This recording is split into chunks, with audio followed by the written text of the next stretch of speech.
so hard. Now everything is easy 'cause of you. Welcome, ladies and gentlemen, to Thoughts for Rent, Realtors, Keeping It Real. I'm Max Zerflew, and this is Jenni McKenna of McKenna Property Management, and I'm of the McKenna team with Keller Williams. Welcome to our podcast. Happy you are back here with us. We're going to talk about a couple of fun things today. I'll tell you what I'm excited about, though. The start of the F1 season. Go Red Bull, Max Verstappen all the way. No way. I don't like Max Verstappen. The Australian Grand Prix is tomorrow night at 10 p.m. our time. I am very excited. Are you excited? Yeah, but by the time they hear this, they're going to already know the results. True. Anyway, I'm excited for F1. But today we wanted to just join you and talk to you about a couple of things irking us lately, and one of those is customer service. Does anybody else feel that maybe that's waned a little bit? Maybe it's not as good as it used to be. Art. I think it's a lost art. I'm so frustrated. We did a trip to Alabama a week ago, and I just cannot believe on an airline that they treat you like cattle. No, seriously. I felt prodded and just taken advantage of. And I felt like saying, wait, isn't my money something that keeps your planes in the air? And they just didn't seem to care. Tell them a little bit about what happened. It's a good example because airlines get so big, and we're not going to say the name of the airline, American Airlines. Our flight got canceled, and that's fine. I know stuff happens, but the way they update you on why it's happening and the way they update you on how they're going to rebook you, it's just very, very, there's no feelings in it. There's no emotion. It's just all, here you go. Here's your new flight. You know, we were booked in different rows, different seats. It was going to be the trip was going to be 6 hour longer than the one we planned. I know, so that part's crazy. Yeah, and everything might be okay if someone would just actually reach out. The problem is they're just so big. Now you got a company and you're managing how many properties? 1,300. That's pretty big. Yes, but you can do it the right way. Well, here's the thing. American Airlines has probably 250,000 employees. Oh, obviously. And you don't have that many. But with a company that big, it must be difficult to maintain good customer service throughout your whole organization. Or maybe they don't put it as a top priority. Well, you have 18 employees. How do you keep a good customer service focus in your organization? I think it's all the time. So one of the things that I think is important is you've got to have it top of mind. So example comes from me. So when somebody is upset, and maybe once in a while you have to open up the checkbook and you have to make things right. Okay. You show that as an example to all of the team members that, hey, this should have been handled maybe a little bit better, even if it was out of our control. Somebody got hurt, somebody got damaged, their feelings got hurt, whatever, you make it right. Mm-hmm. And even if that means the company has to pay a little bit, you make it right. Right. I also believe that you have to continue to educate the team members so that they always have top of mind the importance of customer service. Mm-hmm. So to give you an example, if there is a resident who is late on their rent, right? That probably never happens. It happens. Oh, it happens. Does it? Yes. Okay. There is a late fee policy that McKenna Property Management has. They were aware of it. They know it. It's in the lease. Now, at McKenna Property Management, we give one-time waive. So we waive it one time. We understand things happen. So we'll waive it. What I get frustrated with is when we are being extremely nice, extremely courteous. We're explaining that we've already, waived it once. I need to make sure that my team continues to always be very respectful and just keep educating, because they're never going to be happy when they have to pay the late fee. They're never going to want to own up to it. They're never wanting to pay it. That's always going to be a contention. So you've got to get skilled in making sure that that contention is smoothed out. So even in a situation where you know that they're in the wrong, they're late on their rent, it's their problem, it's their fault that's happening, you can't go back at them aggressively and with the frame of mind that, hey, you're the problem. Even though they are, you got to kind of create this feeling like we're just going to work through it. And is that what you're saying? Yes, and I think that in today's world, there's a lot of people that feel like because it is the fault of that individual, they can just clearly say to them, "It's your problem. You deal with it. We're not gonna help you out." Now, McKenna Property Management isn't going to help them out to the essence that we're going to waive a second late fee. We can't. We're running a business, but you can be very respectful. And this is what I like to tell my team: treat everyone like they are the most important client that we have. So we have some clients that have 20, 25 properties with us. When they walk through that door, we treat them like they're the king, right? What if they only have one property? You treat them like they're a king. Right. Okay. You do. Because everybody, in my opinion, deserves that respect. Absolutely. And you can disagree. You can have a little bit of a debate. I mean, people have heard me on the phone as they walk by, and I am educating owner, resident, vendor. I'm educating them on things that I think are important. I'm willing to listen to their point of view. However, you've got to do it in a manner that is respectful. And I think that might be where the customer service is lacking. I feel like that American Airlines situation that we ran into last week, if they had just shown like just a small little bit of respect, compassion, something. Even I would have even gone away with compassion. I don't even care about the compassion. Well, I'm not really a Karen, so I don't. Those things tend not to bother me. But on the return flight from that trip, we were on American again. Checked in the morning. We had our 2 seats that we had booked 5 months ago, side by side on the return trip. When I got to the airport, our seats were in different rows again, and the original seats we had booked had been given to somebody else. And I tried to talk to probably 4 or 5 different people in American Airlines. And the answer was, oh, things happen. We guarantee you a seat, but not the actual seat. And so she said, there could have been an access issue or somebody needed to get that row. And then I said to this one supervisor, I said, or it could have been somebody with a little more clout wanted to have those 2 seats together and I got bumped. And she said, well, anything can happen, which to me meant that's exactly what happened. And I think that's probably unfortunate. So I hate to pick on American Airlines, but those kind of things can be handled better and differently, right? So then the question comes is, what's happened in the world of customer service?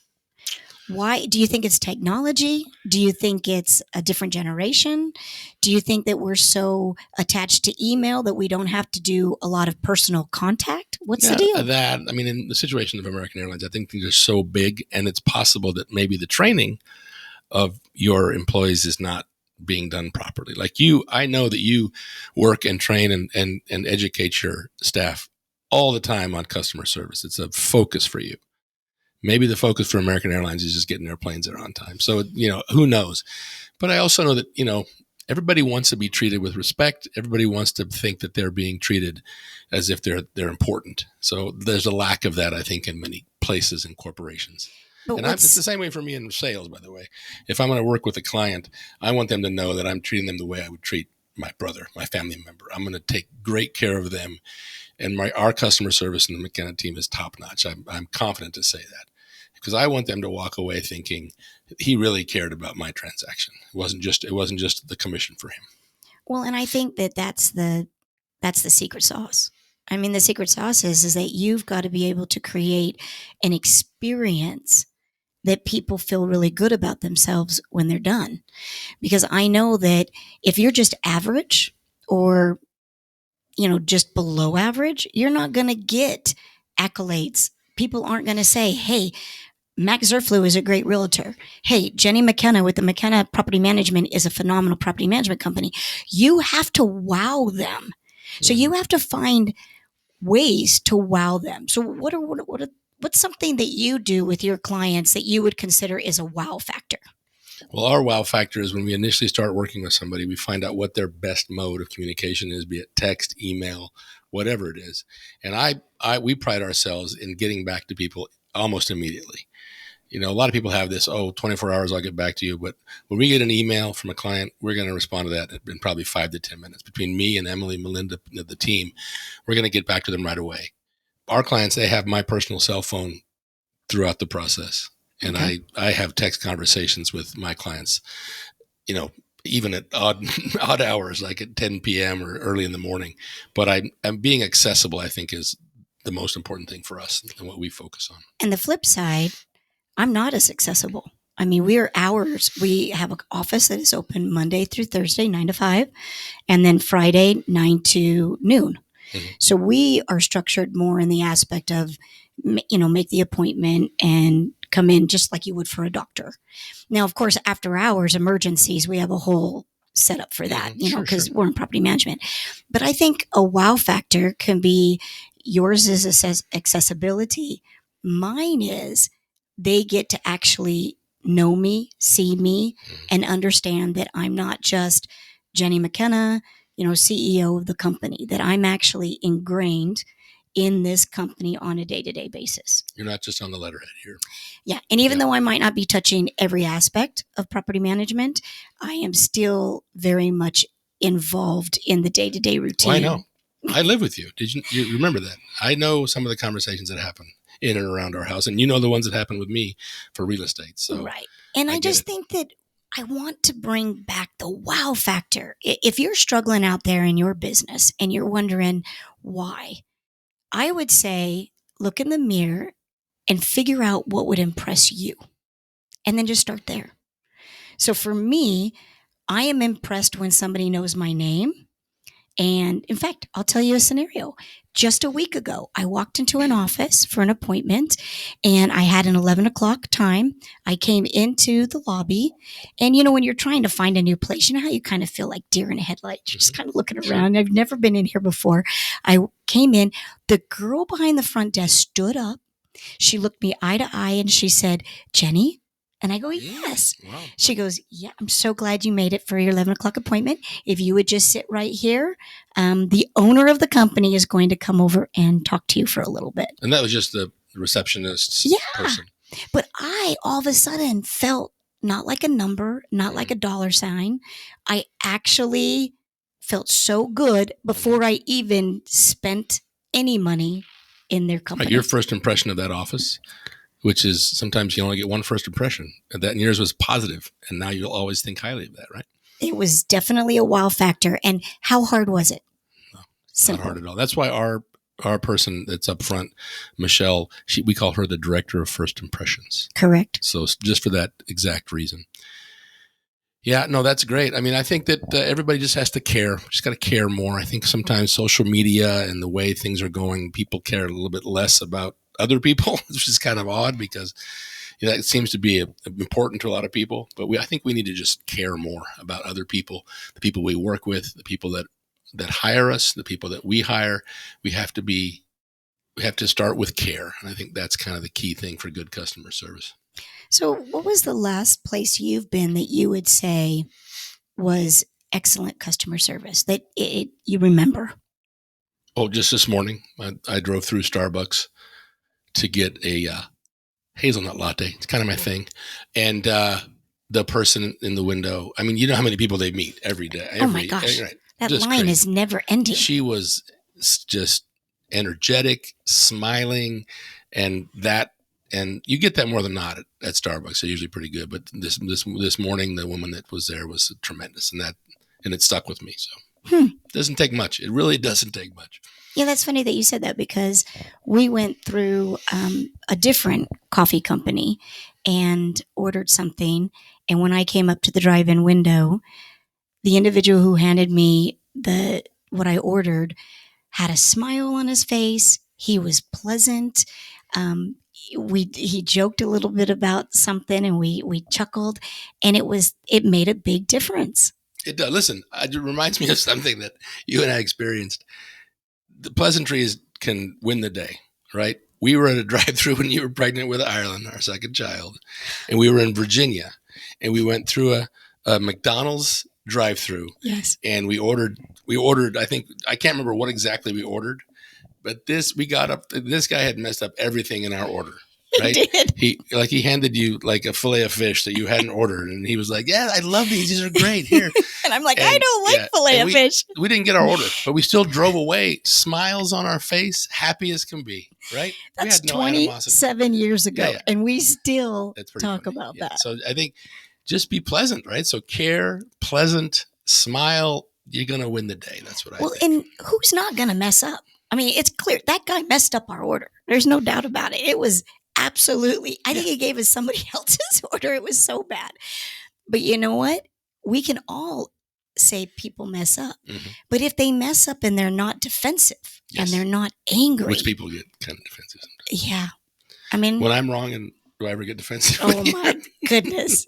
Yes. And I mean, husband and wives, we all know this, But like right? it says on Forrest Gump's shirt when he was jogging, stuff happens. That's right.